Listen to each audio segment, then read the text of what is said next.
A new study from the NHTSA found that tire-related crashes cause over 600 deaths per year. And on roads behind me, like Astor Street, where potholes are plenty, your tires may wear out significantly faster. On New Year's Eve of 2022, Jason Gill was playing with some of his children here at Alexander Park in Bruley when he received a call that no father wants to hear. With the recent rise in car burglaries, forgetting to do this may cost you a lot of money. A student who's late for class or in a rush to get to game day may be tempted to park in one of these permit-required lots.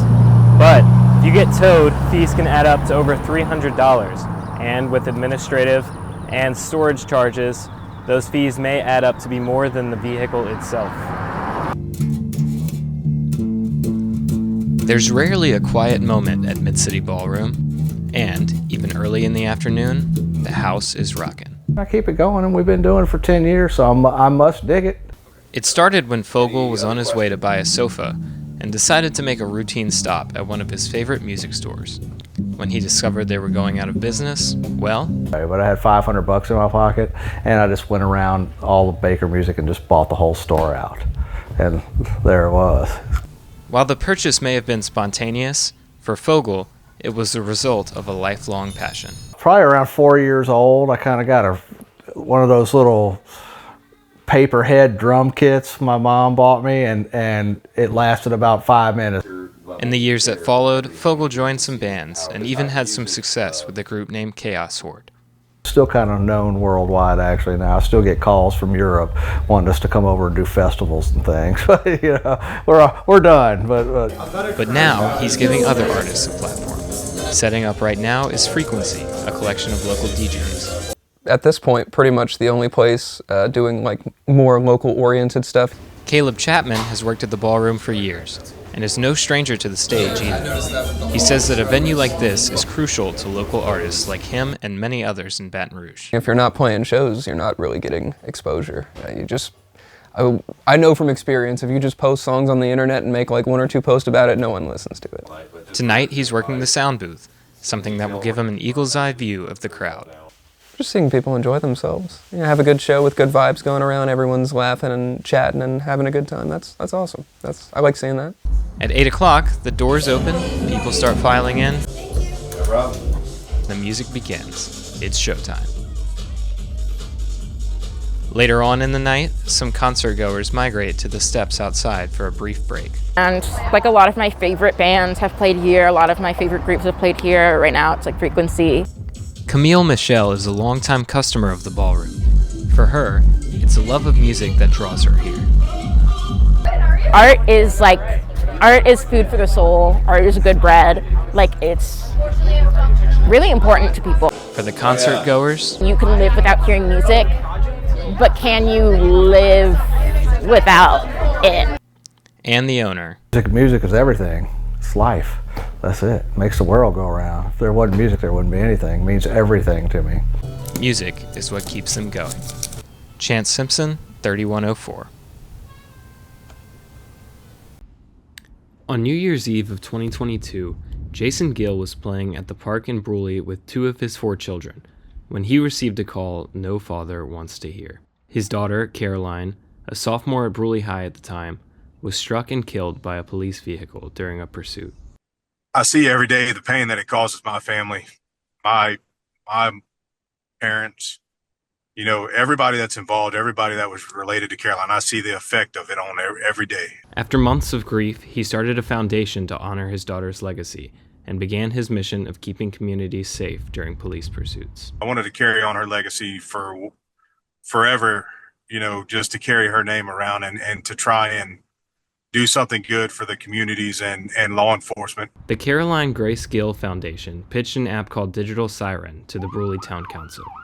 The app notifies nearby drivers when a police pursuit is taking place, giving them a few extra seconds to stop. 5 seconds, 8 seconds, I lost my daughter.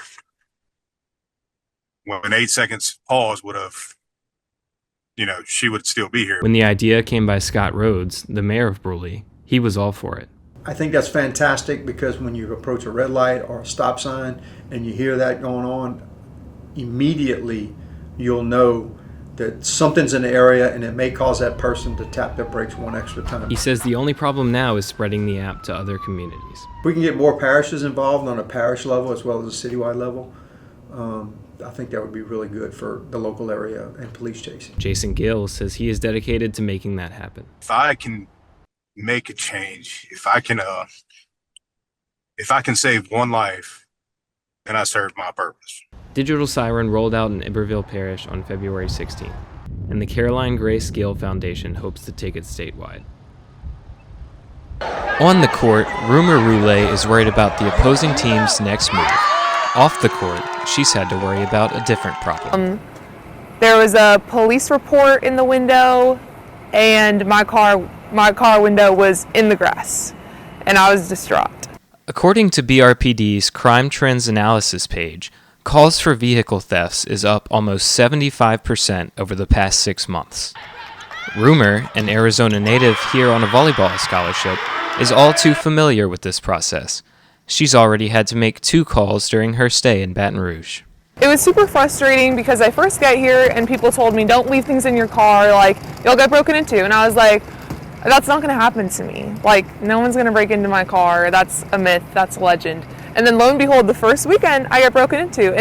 Rumor said she has lost trust in the city, having felt safer during her stay in New York than here in Baton Rouge.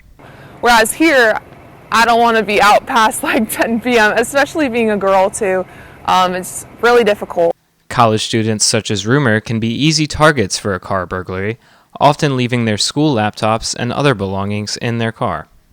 Near LSU, just break into a college kid's car and steal his laptop, and then I can sell it, the next day. This anonymous source, wanting only to be known by his initials AR, shares another side of the story. For me, it was never really something I felt like I wanted to do.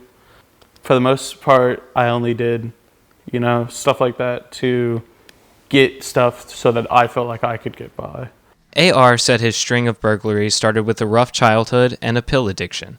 Items he stole from cars would be bartered with his dealer for weed or Xanax. I also think if I hadn't gotten caught, there's a chance that I could be, I could have overdosed by now, or I could have, still be in the same position. AR was court-ordered to attend YCP, a youth challenge program run by the National Guard. That is kind of where I turned everything around after that. AR said he was glad he got caught, as he learned a message he could tell others. Always think about what you're going to do before you do anything. Just try to make the right choices. Chance Simpson, 3104.